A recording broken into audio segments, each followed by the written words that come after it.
Judul khutbah kita pada Jumat yang mulia ini adalah bahaya ghibah. Ghibah atau yang biasa kita terjemahkan dalam kehidupan kita sehari-hari adalah membicarakan aib dan kekurangan orang lain. Suatu hari datanglah seorang perempuan mengadu kepada Nabi Muhammad sallallahu alaihi wasallam, "Ya Rasulullah, iya, inna fulanatan, ada seorang perempuan, ibu-ibu. Kenapa dia? Tasumun nahar, dia puasa sunatnya rajin. Taqumul lail, solat tahajudnya juga rajin. Sedekahnya juga rajin. Wa tu'zi jiranaha, tapi mulutnya juga rajin membicarakan aib dan kekurangan orang lain." Bagaimana orang seperti ini wahai Rasulullah? Solatnya rajin, puasa sunatnya rajin, sedekahnya rajin, tapi menyakiti hati tetangganya, membicarakan aib dan kekurangan tetangganya. Bagaimana orang seperti ini wahai Rasulullah? Maka dijawab oleh Nabi, ya finnar, orang seperti itu tempatnya adalah neraka.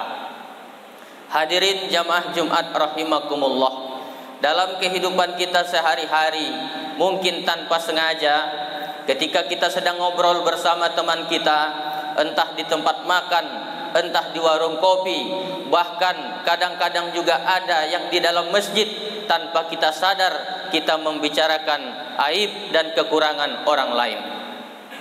Ketika Rasulullah sallallahu alaihi wasallam melaksanakan Isra wal Mi'raj, Rasulullah melihat ada seorang perempuan yang kukunya itu terbuat dari baja api neraka.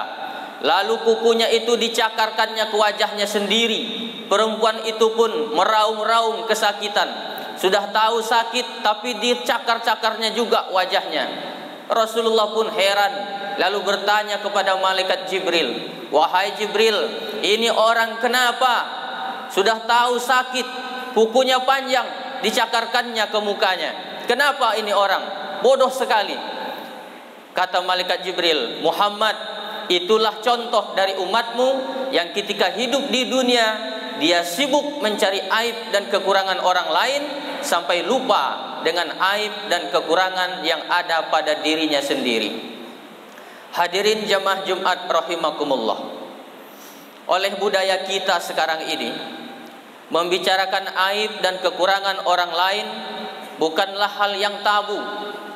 Mulai dari pagi, siang, aib sore, bahkan sampai aib malam, itulah dia infotainment yang kita tonton, sehingga kita larut di dalamnya, larut dengan aib dan kekurangan orang lain, sementara sedikit sekali pelajaran yang bisa kita ambil dari hal-hal yang semacam itu. Makanya Nabi berpesan kepada kita, "Tuba liman saghalahu aibuhu an uyubin nas."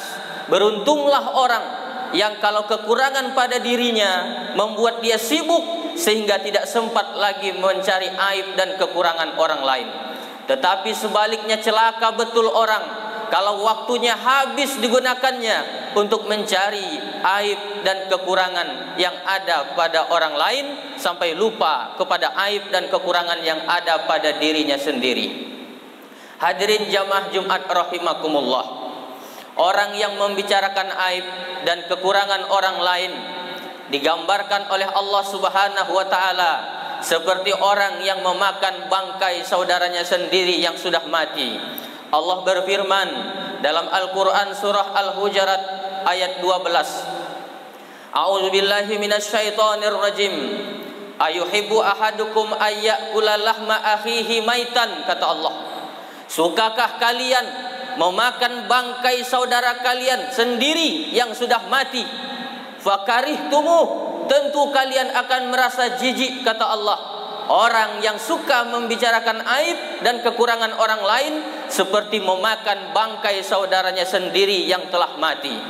Hadirin jamaah Jumat rahimakumullah, kalau kita diundang ke sebuah acara, entah acara perkawinan, entah acara akikah, lalu tuan rumah itu menyediakan hidangan daging.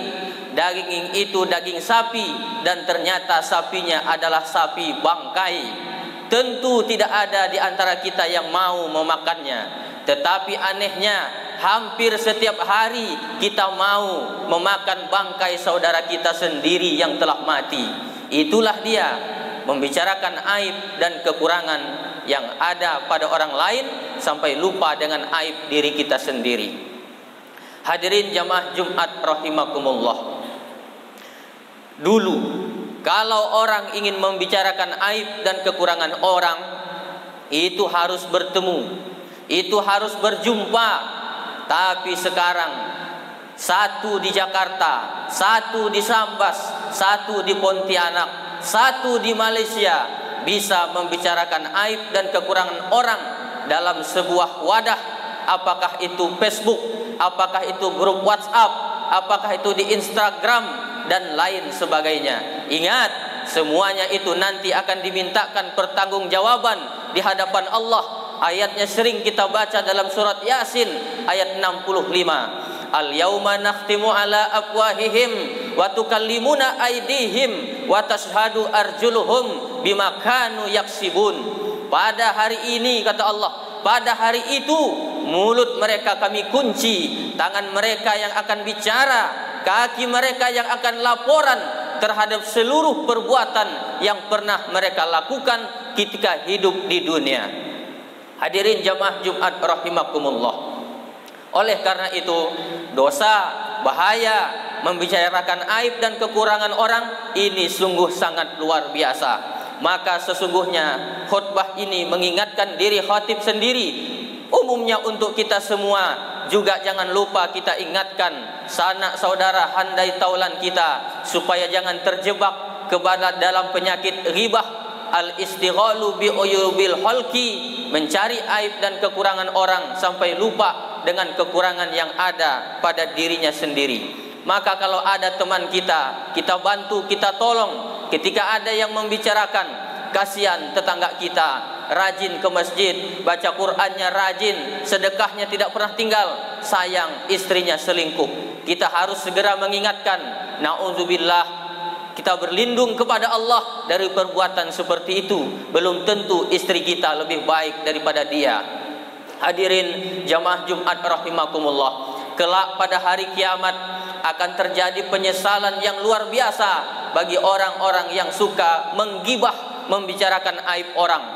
Ketika dibuka catatan amalnya pada hari kiamat nanti, dilihatkanlah seluruh amalnya, amalan solatnya, amalan puasanya, amalan zakatnya, bahkan amalan hajinya. Begitu dibuka catatan amalnya, ternyata nol nilainya. Orang yang suka menggibah ketika di dunia ini pun protes kepada Allah. Ya Allah, mana pahala solatku selama 40 tahun? Ya Allah, mana pahala puasaku selama 50 tahun? Ya Allah, mana pahala zakatku? Bahkan mana pahala hajiku? Ya Allah, kenapa pada hari ini tidak ada pahalanya? Allah berfirman, wahai fulan, dulu amalmu memang banyak, dulu amalmu memang banyak, tapi hari ini nol. Kenapa nol, wahai Allah? Engkau maha pengasih, maha penyayang. Engkau waktu di dunia suka membicarakan aib dan kekurangan orang lain. Seluruh pahalamu sudah kau transfer, kau berikan kepada orang yang kau bicarakan. Sementara dosa-dosa orang yang kau bicarakan pindah kepada dirimu sendiri. Puasamu terbang, hajimu hilang, solatmu melayang, sedekahmu tidak berkesan. Karena ketika hidup di dunia kau senang sekali membicarakan aib dan kekurangan pada orang lain sampai kau lupa pada kekurangan yang ada pada dirimu sendiri. Hadirin jamaah Jumat rahimakumullah, mulai saat ini berhentilah kita membicarakan aib dan kekurangan orang. Sesungguhnya diri kita ini pun mungkin belum tentu lebih baik daripada dia. Kenapa saat ini kita masih dihormati orang? Kenapa saat ini kita masih dihargai orang? Kenapa saat ini kita masih disanjung-sanjung orang? Penyebabnya cuma satu, karena Allah masih menutupi aib dan kekurangan yang ada pada diri kita. Oleh karena itu, kita tutup aib saudara kita. Rasulullah bersabda yang artinya siapa yang menutup aib saudaranya, Allah akan menutup aibnya di hari kiamat kelak. Dan siapa yang membuka aib saudaranya pun Allah akan membuka aibnya di akhirat kelak. Oleh karena itu, khutbah yang singkat ini mudah-mudahan bisa mengetuk hati kita semua untuk berhenti dari perbuatan ghibah, membicarakan aib dan kekurangan orang lain. Mudah-mudahan selesai melaksanakan salat Jumat ini, hati kita semuanya bersih dari membicarakan aib dan kekurangan orang lain. Amin ya rabbal alamin. Barakallahu li wa lakum fil Qur'anil azim wa nafa'ani wa iyyakum bima fihi minal ayati wa dzikril hakim wa taqabbalallahu minna wa minkum tilawatahu innahu huwas samiul alim. Aqulu qawli hadza fastaghfiruhu innahu huwal ghafurur rahim.